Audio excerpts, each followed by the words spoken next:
If you just now tuning in, hit the like, hit the subscribe, and hit the bell. GMS fam, the green room. Let's talk about it.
Hey, yo, GMS fam, the green room. What's going on, y'all? Happy Wednesday. Welcome back. GMS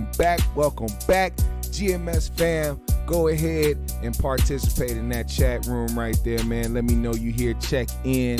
I see y'all. You know, we start out every show with peace, love, positive energy, good vibes, passing them forward, hoping that you pass it along as well.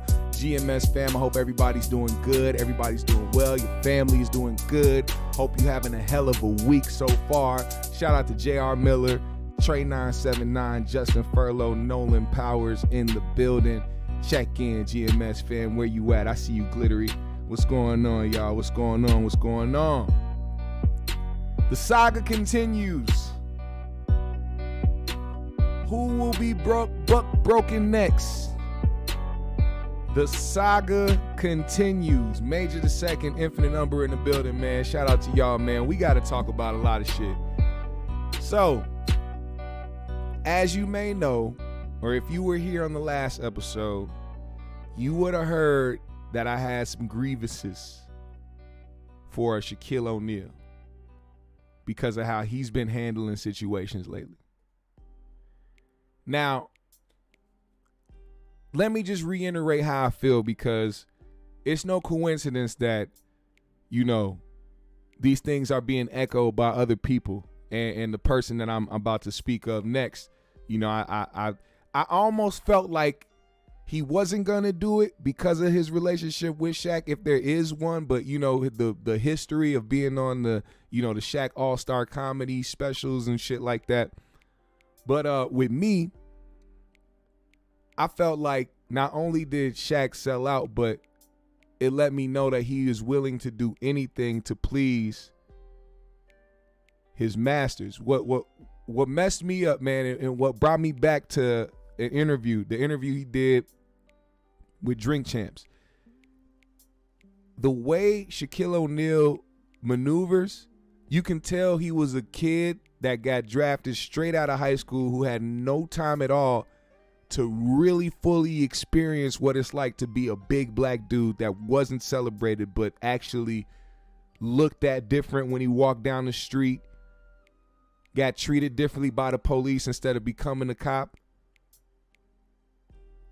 how people would talk to him, how people would treat him. It's a different way if he wasn't somebody who immediately jumped out of high school into the leagues and wasn't already being looked at as a prize. Shout out to academics. I'm the prize, motherfucker. Anyway, his Drink Champs interview, he talked about a few things, and the way that he kind of came off was like, and I was just seeing more of how he maneuvered and how he spoke on black people as a whole. You can tell he tiptoes around a lot of shit.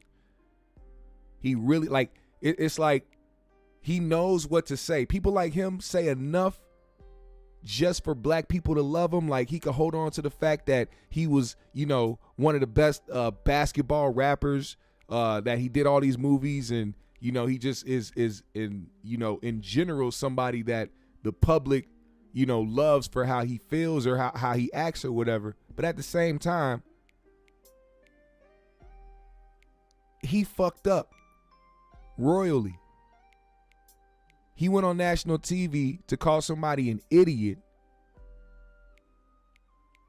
Not just somebody, but another black man an idiot, as well as Charles Barkley. We'll get on Charles Barkley in a second with this motherfucker out here with his booger wolf having ass wife. We gonna get on Charles Barkley in a second.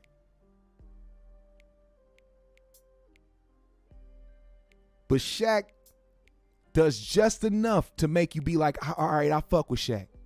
But this time, no, the wool is not being pulled over anybody's eyes, man. Like I said, I was somebody who grew up a fan of Shaq because I was a big nigga my whole life. I stand at 6'5", 6'6", 280 pounds. I've been a big nigga my whole life. So somebody like Shaq easily is somebody I look up to. Especially coming up playing basketball as well. I wasn't a football player. I was a basketball player. My two older brothers are shorter than me. They were guards. They taught me how to dribble, shoot, all that cool shit. I was in love with basketball. That was my shit. So my favorite player was Shaq. With that being said, don't ever let nobody's celebrity, their ability to be good at playing basketball or throwing a football, ever blind you from seeing the truth in life. Don't ever let nobody do that to you. Don't ever let nobody stardom, their fame, their money, the materialistic shit that they have, no matter how many times they made you laugh, no matter how many times that they made you celebrate because they did something cool on the field or on the court. At the end of the day, we have to remind each other that there is a bigger plot out here. There's a bigger agenda against us. And as long as we help those forces, we will forever stay in the same place. Now, Corey last night decided that he was going to speak on this situation. And this is what he had to say. He was one of the most dominant players ever in the NBA. Shaq, we know you ain't for us. What up, Jeff? We know you not for us. Shaq, god damn. God damn, Shaq. For real, Shaq. We know Charles Barkley ain't for us. 6'6" on a good day, Charles Southern. Barkley was talking crazy when Trayvon got killed. That's what the NBA is about. You said Charles Barkley said something crazy. Who does? Charles Barkley always hate on black people for the last 20-something years. Yeah. But Shaq is the one we wanted to root for. Yeah. We see Shaq. Shaq used to be dominating in the games and smiling, and we just and he did the Shaq All-Star Comedy Tour. We wanted to root for Shaq. But Shaq for them people. He was for the police when the one brother got killed in Minnesota. George Floyd. Yeah. Shaq's comments was for the police. He and right now, this is what's so sad about it. Hold on. Before I finish that, I have to make a comment about the police shit. Let me say this real quick. Because one thing I hate is when people try to combat the bad officer shit with not all cops are bad. Let me ask you a simple question. Where are these good cops when these bad cops do wrong? I've seen some speak out, but guess what happens to them? They get fired. They get let go. They get whatever. They get punished for speaking out against bad cops. So tell me, what is this cycle? How can we call anybody good cops when there's not even a system to stop bad cops from doing what they're doing? There's no real vetting these officers. There's no real history or checking people's history or mental health checks behind police officers. There's never any of that. Cool, you did a traffic stop. You stopped somebody from jumping. You went and you stopped a bunch of drugs from crossing the border. All right, whatever. But what can a good cop really do to combat the bad cops? See, it's crazy how for us, right, we can't say there are good black people on this side. Everybody on the other side just views black people the same.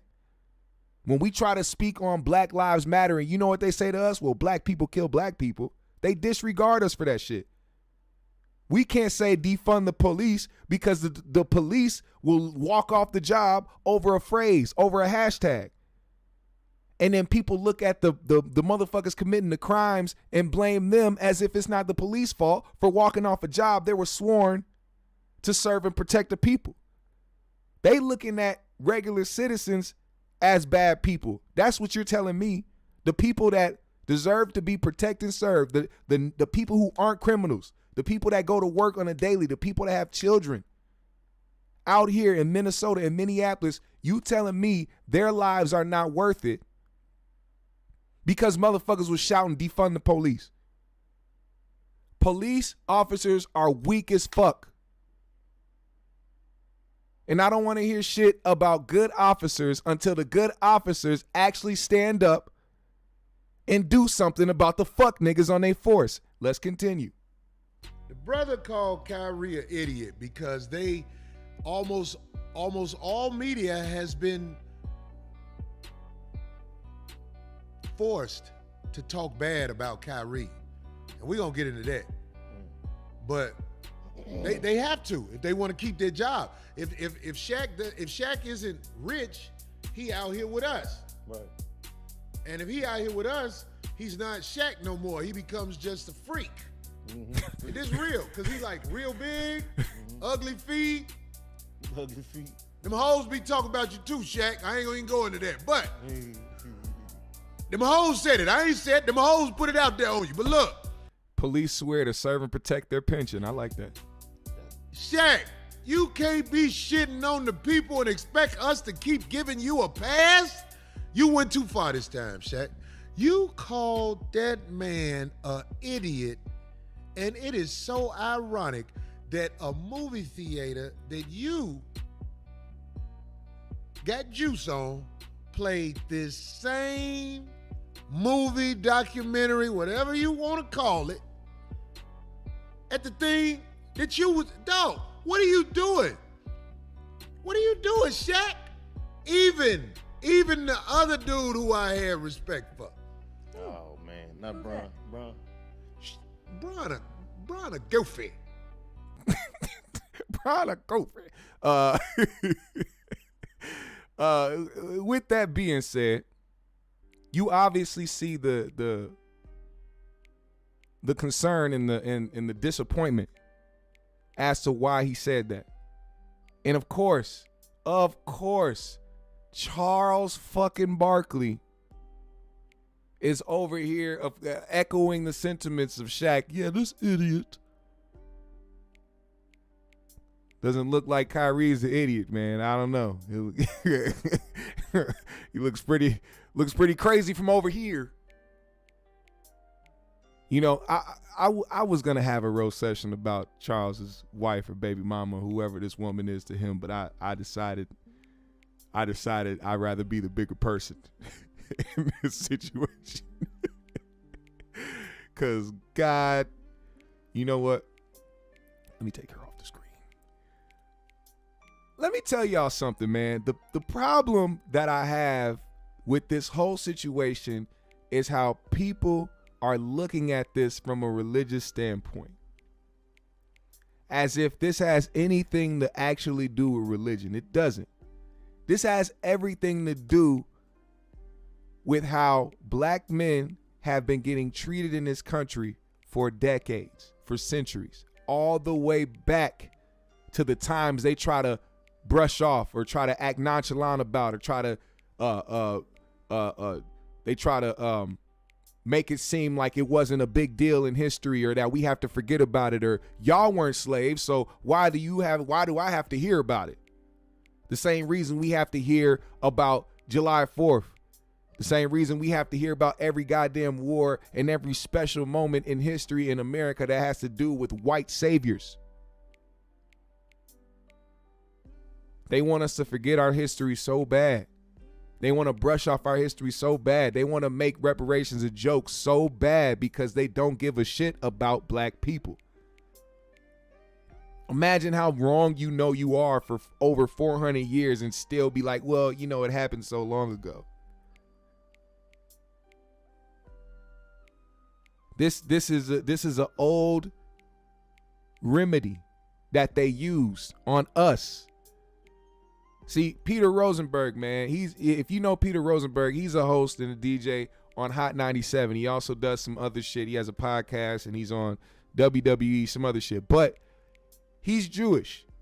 And anytime something happens that is labeled anti-Semitic, he goes on the radio and he sounds off about it.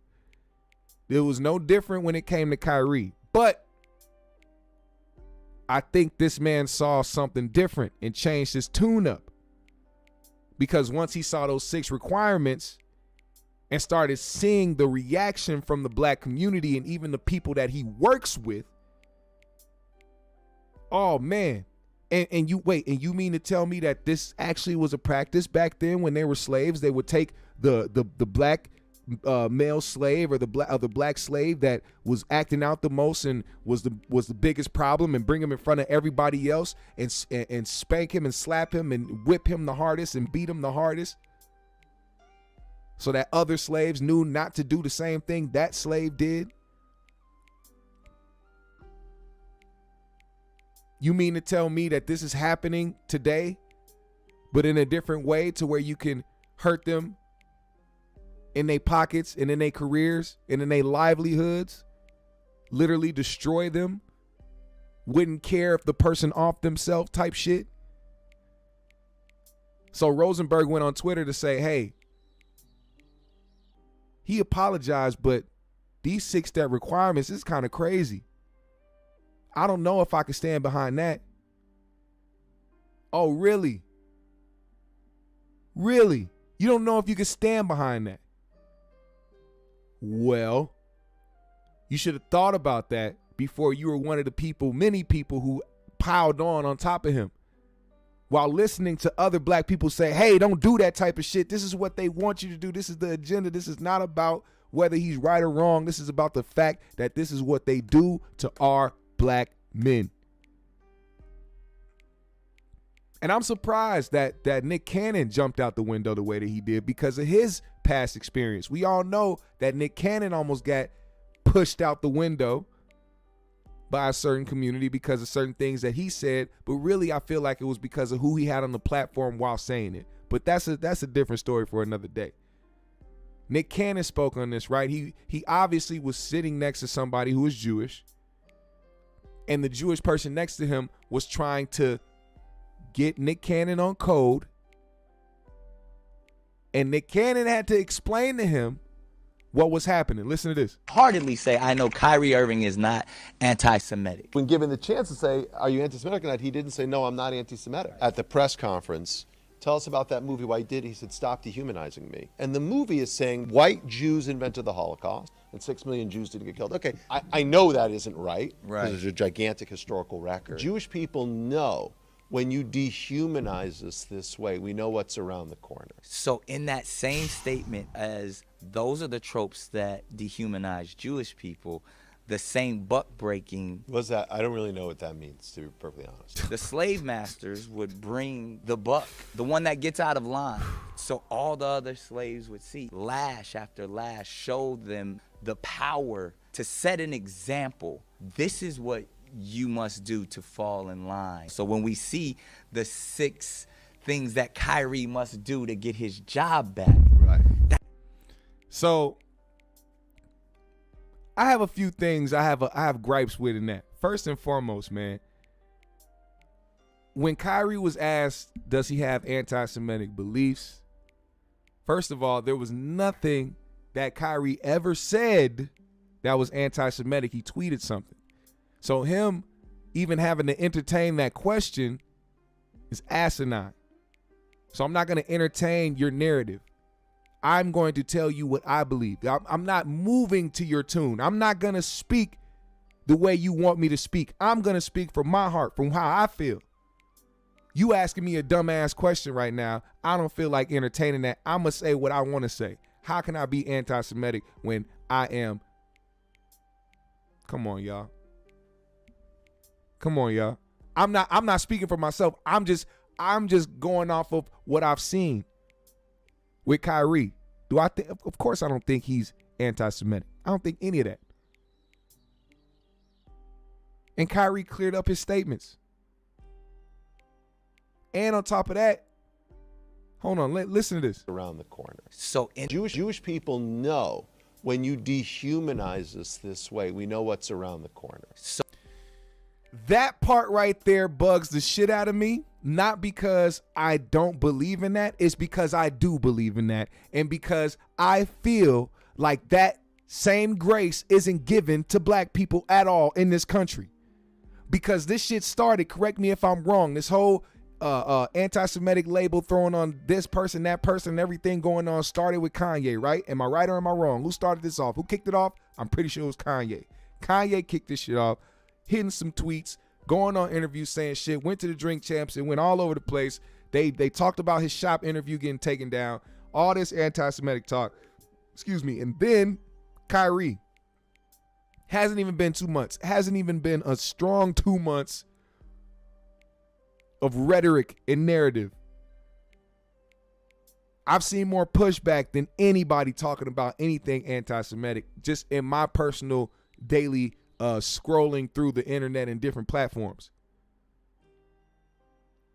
But let me ask you this question. These past couple months, with all this shit going around, you're telling me that this is dangerous and harmful rhetoric. You know where this leads. You know what happens. Let me have you enter the world of somebody black real quick, just for a glimpse. For 4 years, we sat back and continued to yell, raise our voices, get angry, go to social media, march, all types of shit. And a lot of that was part of the rhetoric that was being said. Now, whether you think Trump is racist or not, I don't give a fuck about none of that. What we're paying attention to is rhetoric, right? Because think about it. This is the Trump shit in reverse. You don't think Kyrie's anti-Semitic, but guess what? A whole bunch of people think he is. And a whole bunch of people think his rhetoric is dangerous. And what he's saying is harmful to a whole community, so much so that it's something that will spark another Holocaust.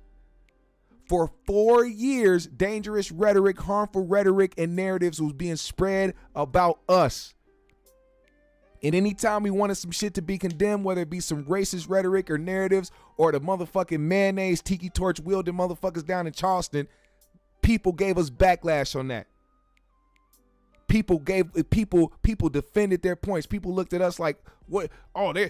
Black people always try to make things about race, or how is this racist, or there's black on black crime. Why should we give a fuck about what you're going? But look, we never have ever gotten the same grace. It's been 2 months. We've already seen all types of reform and change, donations and sit down requirements in 2 months.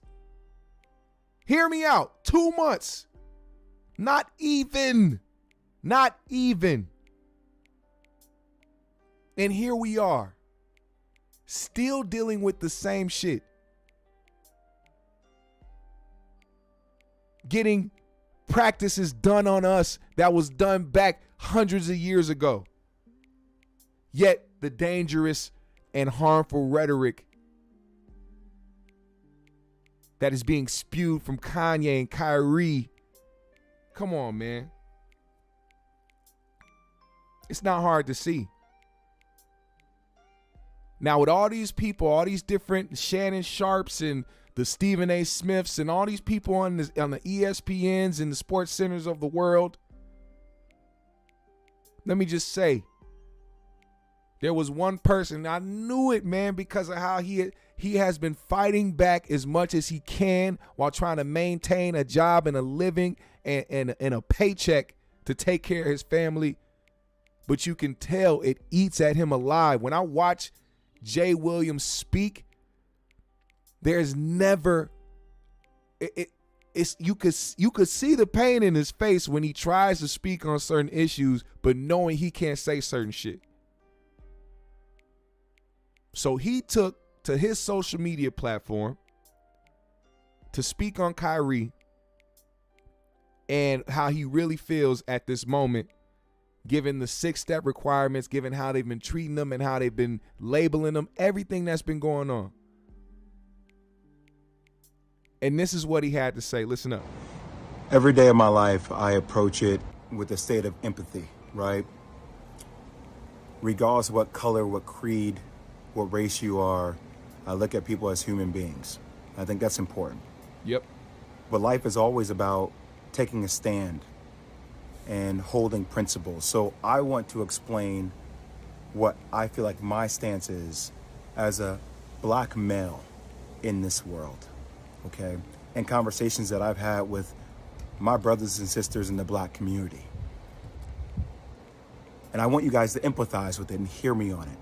So when I hear what Kyrie Irving has to go through in order to be reinstated, I'm appalled.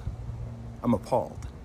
And let me give you examples of how I feel like You ain't Paul. You just a nigga that's stealing. we don't have the Sorry, I same had to get that energy off. and hold other people who have dealt with racial tropes accountable.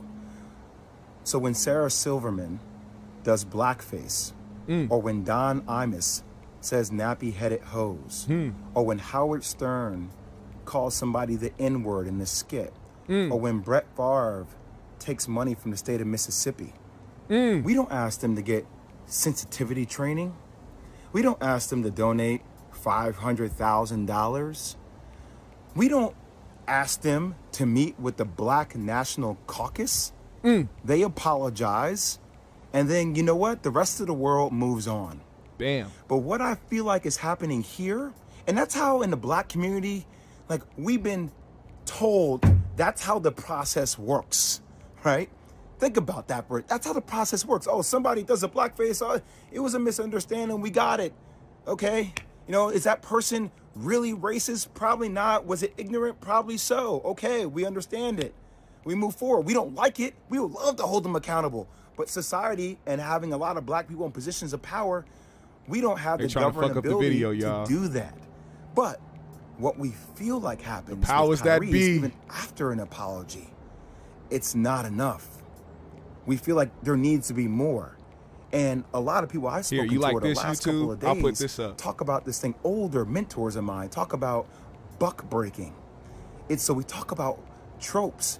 This is something that we feel like in the black community that happened way back in the day, where if there was a If slave buck that broken was a defiant, person. right? He got broken in front of everybody. You like this, in order to YouTube? show that he was not in a position of power. Clowns. And that at the end of the day, he had to do what he was told to do because that's what was mandated of him. And there's a bigger situation going on.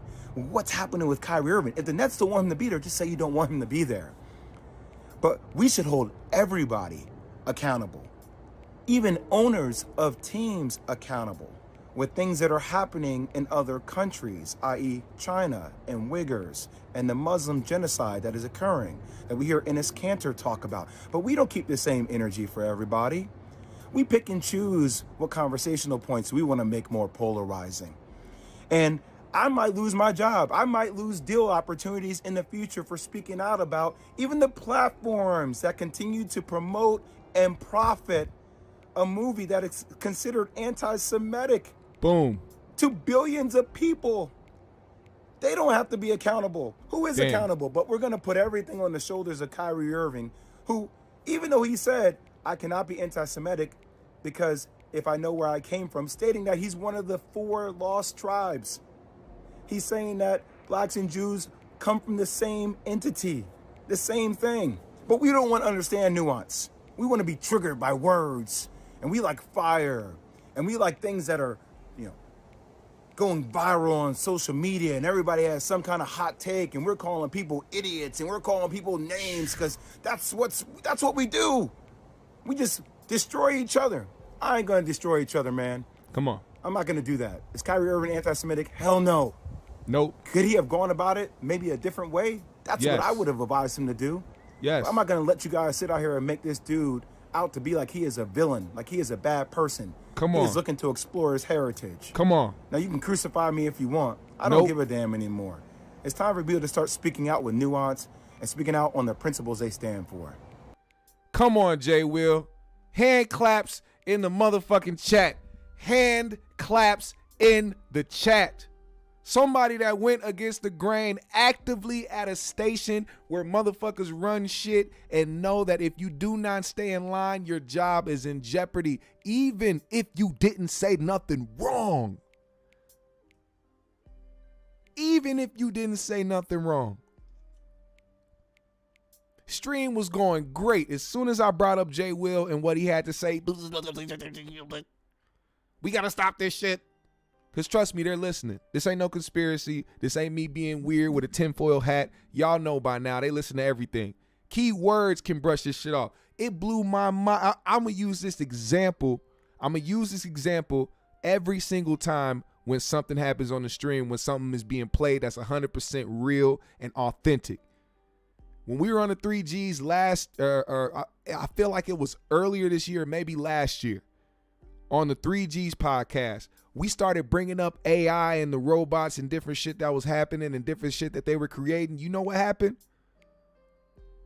The viewership rose by 200 viewers, and then they cut the stream off.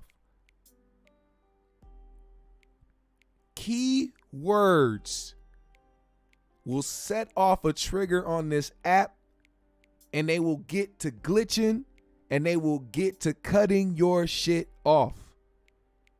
I'm trying not to say fuck as much, but I don't give a fuck, because they are going to try to block me regardless of what I look like. It's because of what I look like. They gonna get me regardless. Even if I sat up here, didn't cuss, didn't play any clips, any of that, because I'm speaking from a place where I am free. Free of paying attention to the hashtags, free of trying to make other groups comfortable when I'm around, free of not being embarrassed to say I'm black first, free of not having to sit up there and back another group besides mine because I feel like, oh, everybody's against this group. Why not be with everybody else and get accepted?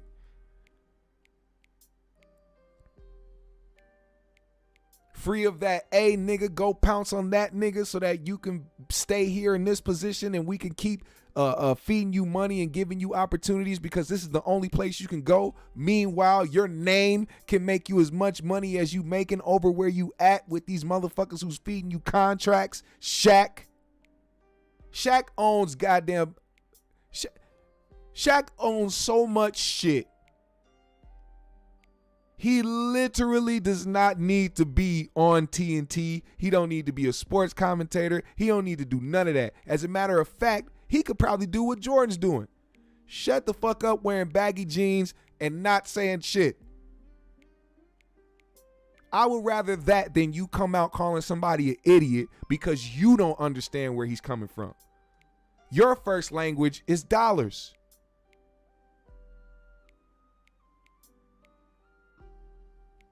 Your first language is dollars, Shaq. It's very apparent. I knew that when I seen the Icy Hot commercials.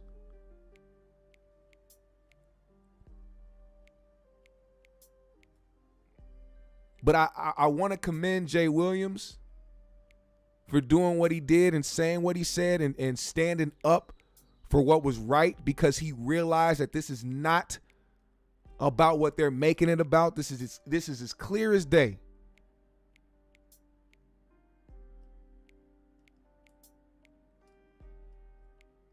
I stand with marginalized, oppressed groups, but I am black first. I got love for my Jewish brothers and sisters, but I'm black first. I have no problem and I got love for the LGBTQ community, but I'm black first and straight.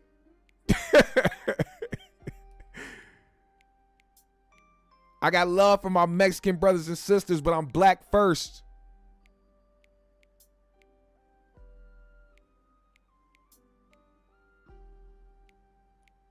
You know what I couldn't stand was watching Roland Martin. Was it Roland Martin? I think that's who it is. Roland Martin.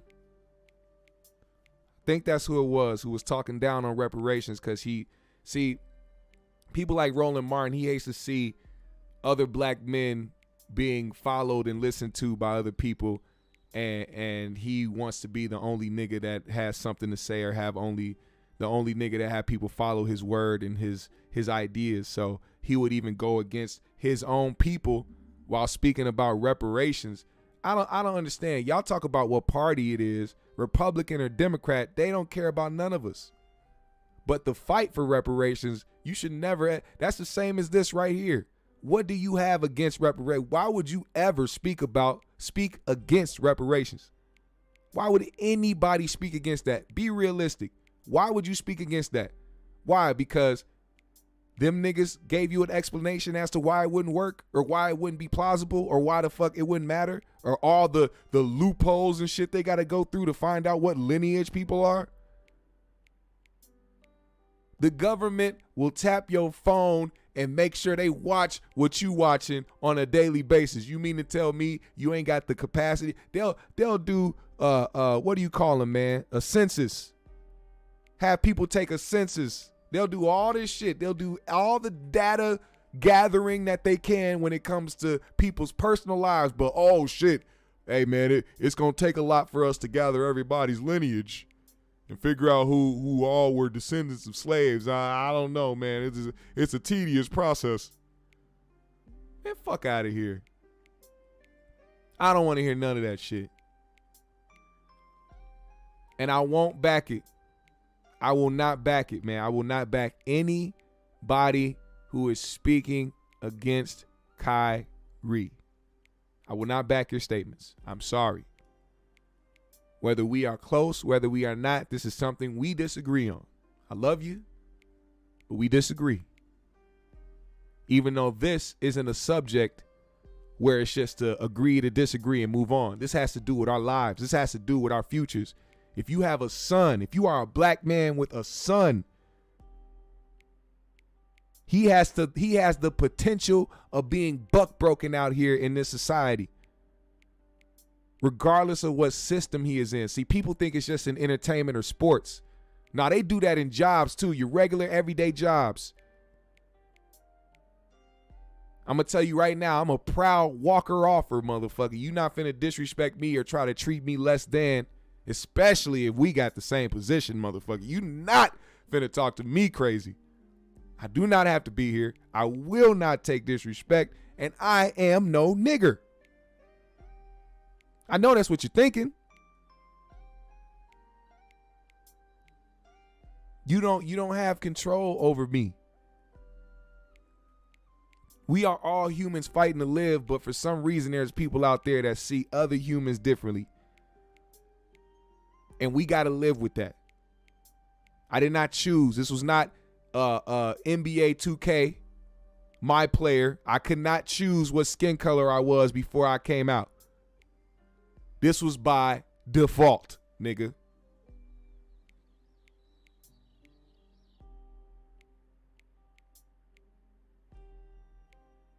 And shout out to you fake ally motherfuckers. They really coming out. They exposing themselves. A lot of people that had Black Lives Matter in their bios sitting up here going crazy on Kanye and Kyrie. Just a couple years ago, stop silencing black voices. Now you saying the same shit that dog-faced bitch over there at Fox News was saying. Shut up and dribble. Shut up and make those homeless clothes, Kanye. And I'm not even somebody that stands behind Kanye like that. Kanye said some stupid shit that I do not back. I do not agree with. But I'm not going to involve myself in a public lynching. I am not going to support it. I'm not going to back it. The best thing we can do, here's my advice for those of us who don't agree with Kanye or don't want to support Kanye. Just don't say nothing about it. Let it go. Let it go. Let him talk. If you don't agree, just don't say. This goes for me too. I'm just not gonna say nothing. I'm not gonna pay it no attention. If other niggas agree, cool, do your thing. But I'm just gonna. There's a system we need to go by, because this is something that other groups have been doing for centuries. Standing behind each other, regardless if they right or wrong. Having the plan to always back each other in any situation, not because they felt they were right or wrong, but because of who they are. Your religious background or your ethnicity. That is exactly what it is. It's a tribal thing, and it always has been. They could try to change the rules in America. They could try to write legislation and all types of shit. They can pass laws, but at the end of the day, it is a tribal mentality. And who are we?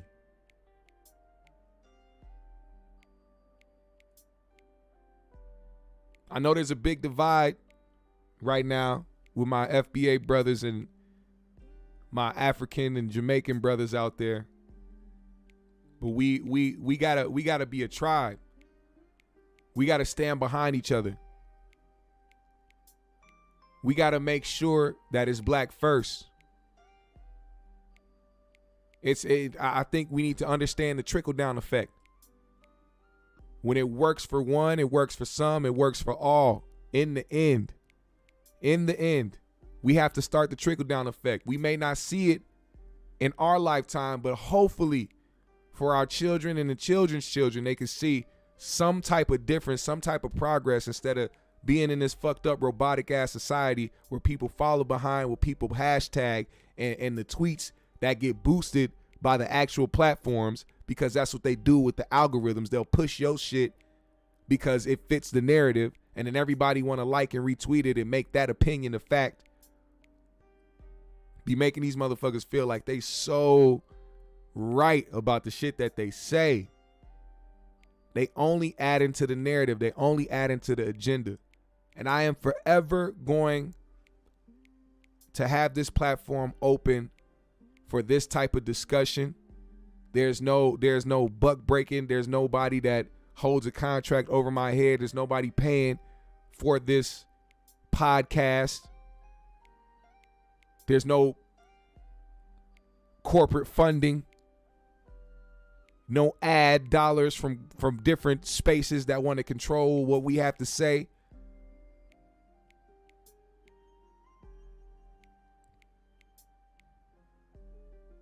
I believe that it's important for black voices, all black voices, not just mine, but everybody here in this chat, to be amplified.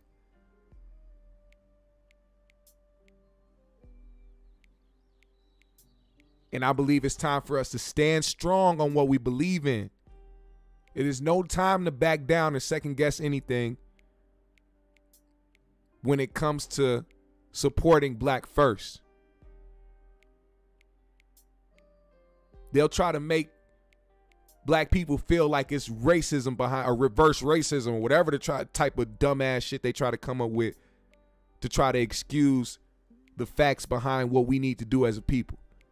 Even when it comes to black-owned businesses, we had the Black State Fair here. So when the pandemic happened, our actual state fair shut down. It was no state fair. You know what black people did? They got the fuck up. They said, we about to have a black state fair. They didn't say blacks only state fair. They said it was a black state fair, which means it's going to be created by a black person or black people. There's going to be black vendors, and all you got to do is pull up. They didn't say white people were excluded, but that's how white people felt. See, anything black in front of anything, white people will feel offended. Certain white people, but a lot of them feel a certain type of way. See, it's a mentality. How those people feel excluded, even though for years, for decades, for centuries, they actively excluded black people from everything. And then when black people have something of their own, that's how much motherfuckers want to attach themselves to the shit that we got. Oh, you had a black state fair. Well, why is it got to be a black state fair? Bitch, you know why. Shut the fuck up. Quit acting dumb as fuck. Niggas trying to take their power back.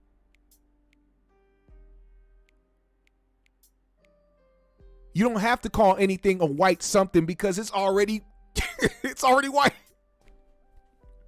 We live in Minnesota, goddamn it. I'm just saying. Hear me out. I hope I'm not leading y'all wrong. Am I saying something out of bounds? Am I saying something out of pocket? Do I sound wrong? Do I sound stupid right now? Let me know, man. Am I going too far?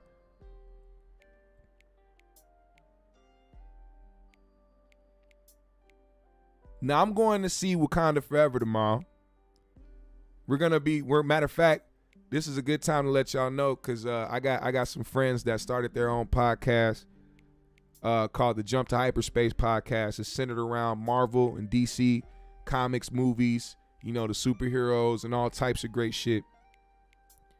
And they got a deal going with the movie theater here in my city to where they can post up on premiere nights, for these big Marvel movies and do a podcast straight from the movie theater. So I'm gonna be posting that link tomorrow for those that want to pull up and watch the show, man. It's real entertaining. We get real nice and schmizzed while talking about these dope ass Marvel movies and what's coming next. And I think tomorrow for the Wakanda Forever premiere is gonna be real special. So I would love for y'all to pull up for that. I want to keep it black positive. I was gonna speak on a part in the 5150 show when Corey decided to randomly start trying to go off on Jeff Brown, but I don't see it beneficial to do that, and I don't see it to be black first to do that, and I'm gonna try to do better. It's not that I won't speak on controversies and certain things, but I want to do a better job at gauging when things can get real as far as like between other people. I don't want to try to spark anything else or try to amplify anything, especially if one person is unfazed by another person who seems to be bothered.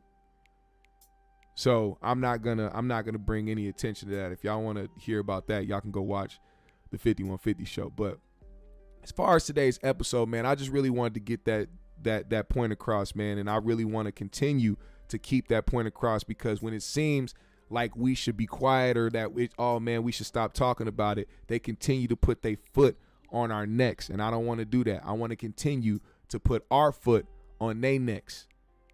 Take it however you want, but we are going to continue to speak from the heart on this channel, and we're going to forever stand by our people, black first. Take it however you want to take it. There's no shame over here. There's no guilt over here. It's all love and it's all black.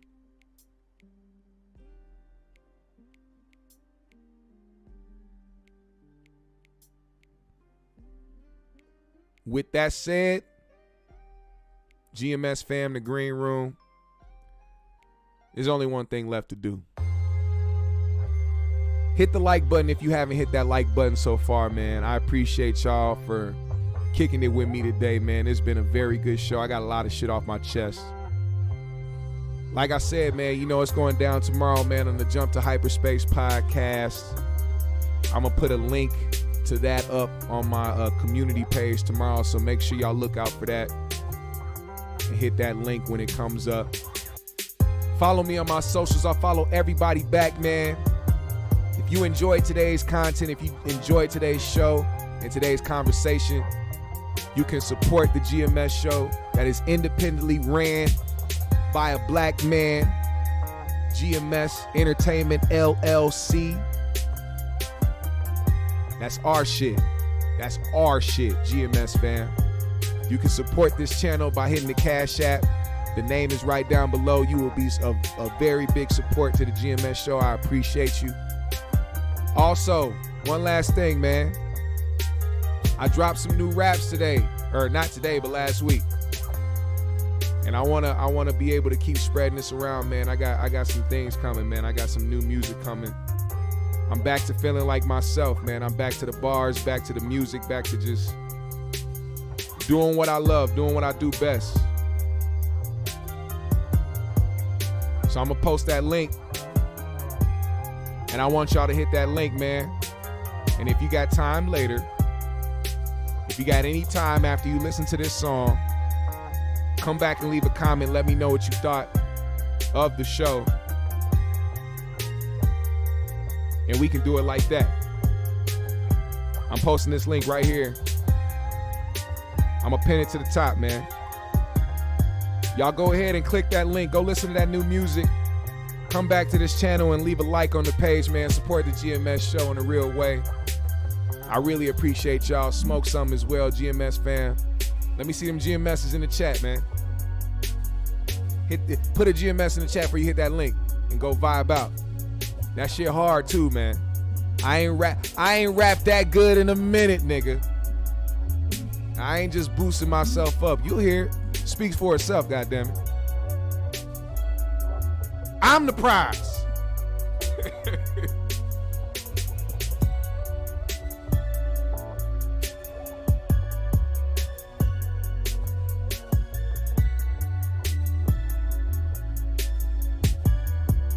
Free Kyrie. Get them likes up, baby. I appreciate everybody. I see y'all. What up, Ralph Teodoro, Really Rouse, Smiley Smile, Black Man America, Sunny Darko, Infinite Umbra, Heroic Dose, John Maximus. Appreciate y'all. Go hit that link. Go vibe out. Leave a comment under this video. All that good shit, man. GMS fam, the Green Room. I'll see y'all Friday. We out.